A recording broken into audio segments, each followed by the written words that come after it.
আমি একটা প্রেডিকশন করেছিলাম যে আলজেরিয়া আপনার অঘটন ঘটাতে পারে, কিন্তু এমনটা হয়নি। আপনার আর্জেন্টিনা বড় ব্যবধানে ম্যাচ জিতে গিয়েছে, কিন্তু আপনারা যদি এই ম্যাচের সেকেন্ড হাফ দেখেন, এখানে আলজেরিয়া আপনার ক্লিয়ার ডোমিনেট করেছে আর্জেন্টিনাকে।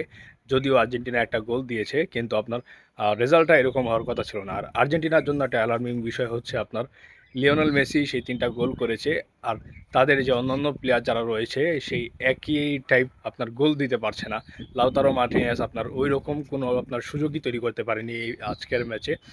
ওই লেভেলের কোনো ভালোই খেলতে পারেনি। তো এখন কথা হচ্ছে যে সেই 40 বছরের লিওনেল মেসি এখন আপনার আর্জেন্টিনাকে টানছে। মেসি আর কত বছর ভালো খেলবে? আজকে হয়তো একটা নর্মাল টিম ছিল আপনার আপনার 28 নাম্বার র্যাঙ্কিংয়ের, আপনার তাদের যে প্লেয়ারগুলো রয়েছে সেগুলো আপনার ছোট ছোট ক্লাবে খেলে। তো এত বয়স হয়ে গিয়েছে মেসির, এখনও সে আর্জেন্টিনাকে টানছে।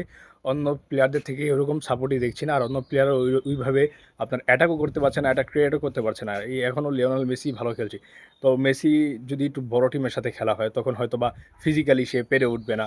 তখন আর্জেন্টিনার জন্য কিন্তু খুব ঝামেলা হয়ে যাবে। আপনার এই জিনিসটা আপনার একটু চিন্তা করে দেখেন। তো আপনার আর্জেন্টিনা আজকে ভালো খেলেছে, লিওনেল মেসি আপনার কেন সেরা আজকেও সে প্রমাণ করেছে। 3টা গোল দিয়েছে। আপনার প্রথম গোলটা ভাই দুর্দান্ত।